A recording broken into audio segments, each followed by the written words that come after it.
नमस्कार. उद्या सकाळी आपण 10 वाजता इथे सगळे जमणार आहोत.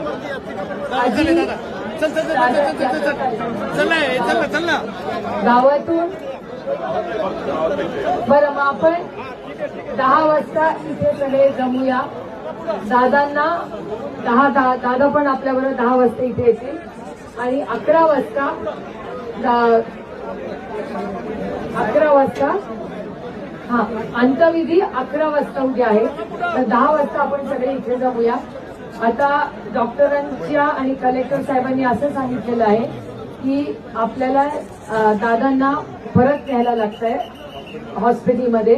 तर तिथे दादांना आपलं ठेवलं जाईल रात्रभर.